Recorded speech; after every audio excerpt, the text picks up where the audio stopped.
السلام علیکم ورحمۃ اللہ وبرکاتہ۔ بسم اللہ الرحمن الرحیم۔ عزیز طلبہ، تفسیر کے آج کے سبق میں ہم ثم اوحینا سے شروع کر رہے ہیں، توجہ کیجیے گا۔ اعوذ باللہ من الشیطان الرجیم، بسم اللہ الرحمن الرحیم۔ ثم اوحینا، پھر ہم نے وحی بھیجی، الیکا تمہاری طرف، ان اتبع کہ پیروی کرو تم، ملت ابراہیم علیہ السلام کے دین کی، حنیفاً ایک رخ ہو کر، وما کان اور نہ تھے وہ، من المشرکین مشرکوں میں سے، انما سوائے اس کے نہیں، جعل السبت مقرر کیا گیا ہفتے کا دن، علی الذین ان لوگوں پر جو اختلفوا انہوں نے اختلاف کیا، فیہ اس میں، وان ربک اور بے شک تمہارا رب، لیحکم البتہ فیصلہ کرے گا، بینہم ان کے درمیان، یوم القیامتی قیامت کے دن، فیما کانوا اس میں، فیما کانوا فی یختلفون اس چیز میں جو وہ تھے اس میں اختلاف کرتے۔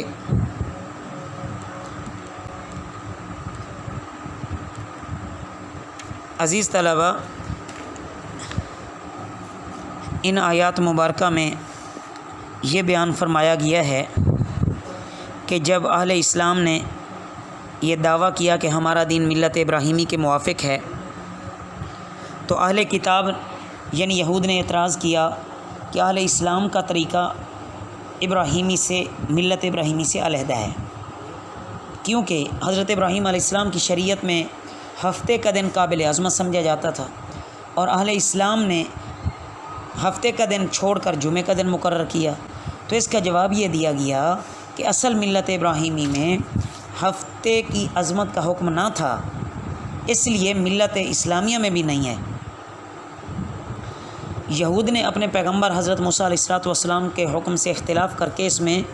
باہم جھگڑا کیا۔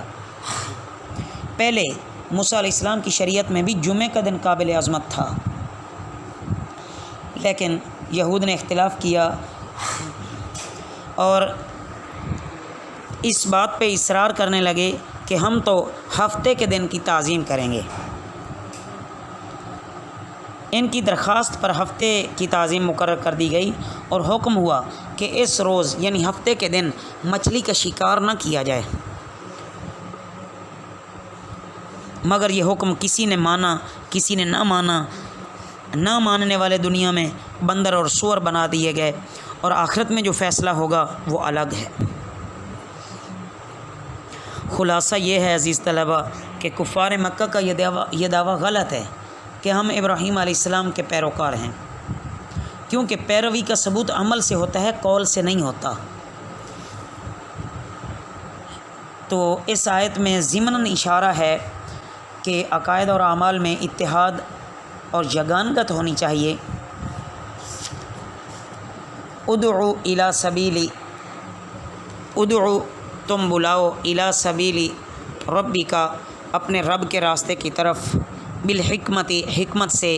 والموعظۃ الحسنتی اور اچھی نصیحت سے، وجادلہم اور ان سے بحث کرو، باللتی ایسے جو ہی احسن وہ سب سے بہتر ہے، ان ربک بے شک تمہارا رب، هو اعلم وہ خوب جاننے والا ہے، بمن ضل اس کو جو وہ گمراہ ہوا ہے، عن سبیلہ اس کے راستے سے، وهو اعلم اور وہ خوب جاننے والا ہے، بالمہتدین راہ پانے والوں کو، وَإِنْ عَاقَبْتُمْ اور اگر تم تکلیف دو، فَعَاقِبُوا تو انہیں تکلیف دو، بِمِثْلِ مَا عُوقِبْتُمْ ایسی ہی جو تمہیں تکلیف دی گئی، بھی اس سے، وَلَئِنْ صَبَرْتُمْ اور اگر تم صبر کرو، لَهُوَ تو وہ خَيْرٌ لِلصَّابِرِينَ بہتر صبر کرنے والوں کے لیے، وَاصْبِرْ اور صبر کرو، وَمَا صَبْرُكَ اور نہیں ہے تمہارا صبر، إِلَّا بِاللَّهِ مگر اللہ کی مدد سے، وَلَا تَحْزَنْ اور غم نہ کھاؤ، عَلَيْهِمْ ان پر، وَلَا تَكُ اور نہ ہو، فِي ضَيْقٍ تنگی میں، مما اس سے جو یمکرون وہ فریب کرتے ہیں، ان اللہ بے شک اللہ، مع الذین اتقوا بے شک اللہ ساتھ ہے، ان لوگوں کے جنہوں نے پرہیزگاری کی، والذین اور وہ لوگ جو ہم محسنون وہ نیکوکار ہیں۔ عزیز طلبہ، یہاں یہ بیان فرمایا گیا ہے کہ اگر کامیابی چاہتے ہو اور حنیف ہونے کے دعوے دار ہو تو انبیاء کے راستے پہ چلو۔ 3 طریقے پھر بتلائے گئے ہیں کہ کس طرح چلنا ہے۔ حکمت، موعظت حسنہ، جدال احسن۔ کیا مطلب کہ حکمت سے مراد یہ ہے کہ نہایت پختہ اور اٹل مضامین مضبوط دلائل کی روشنی میں پیش کیے جائیں۔ موعظت حسنہ سے کیا مراد ہے کہ اچھی نصیحت، اخلاص، ہمدردی اور حسن اخلاق سے بھری ہوئی نصیحت ہونی چاہیے، تو بسا اوقات پتھر دل بھی موم ہو جایا کرتے ہیں۔ دنیا میں ہمیشہ ایک ایسی جماعت موجود رہی ہے جس کا کام ہر چیز میں الجھنا اور بات بات میں حجتیں نکالنا اور اس میں کمیاں تلاش کرنا، یہ اس جماعت کا کام رہا ہے۔ اس لیے تیسری صورت یہ فرمائی وجادلہم باللتی ہی احسن، کہ ان کے ساتھ اچھے طریقے سے بحث کرو۔ اگر ایسا موقع پیش آ جائے تو بہترین طریقے سے تہذیب کے ساتھ، حق شناسی اور انصاف کے ساتھ بحث کی جائے۔ عزیز طلبہ، اس کے بعد فرمایا کہ دعوت کی راہ میں استقامت اور صبر بہت ضروری ہے۔ دیکھیں کہ نبی کریم صلی اللہ علیہ وسلم کو کتنی تکلیفیں پہنچائی گئیں، ان پر کتنی سختیاں آئیں، انہوں نے صبر سے کام لیا۔ اگر صبر کرو گے تو اس کا نتیجہ تمہارے حق میں بہت اچھا آئے گا، اور دیکھنے والوں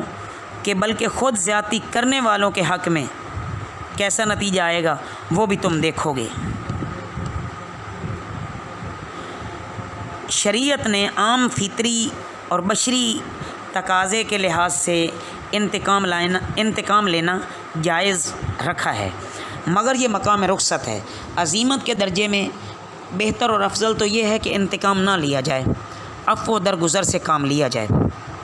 ہاں البتہ اگر بدلہ لینا بھی ہے تو اتنا لیا جائے جتنی کہ تمہارے ساتھ زیادتی ہوئی ہے، اور اگر معاف کر دیا جائے گا تو اس کا بدلہ پھر اللہ ان سے لیں گے، اور آپ کو اللہ تعالیٰ اپنی شایان شان ایسا اجر دیں گے کہ پھر انسان یہی کہے گا کہ کاش دنیا میں ہمیں کسی چیز کا بھی بدلہ نہ دیا جاتا اور آج ہی ہمیں ہر چیز کا اللہ بدلہ دیتے۔ اس کے بعد فرمایا کہ آج کل یہ ترتیب بن چکی ہے کہ دوسروں کے عیوب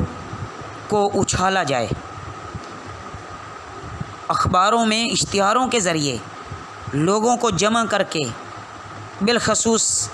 دیندار طبقے کو مد نظر رکھا جاتا ہے کہ ان کو نشانے پہ لایا جاتا ہے، حالانکہ انسان کو عقل سے کام لینا چاہیے اور ان باتوں سے بچ جانا چاہیے۔ اور اس کے بعد فرمایا کہ نبی کریم صلی اللہ علیہ وسلم کو ادائے رسالت کے حقوق اور آداب کی جو تعلیم اور تلقین ہے، اس میں عموماً تمام مومنین بھی شریک ہیں۔ اللہ رب العزت ہمیں دین اسلام کی طرف جس حکمت اور موعظت حسنہ کے ذریعے لوگوں کو بلانے کی تلقین فرمائی ہے، ہم کو بھی اس کی توفیق نصیب فرمائیں۔ وما علینا الا البلاغ المبین۔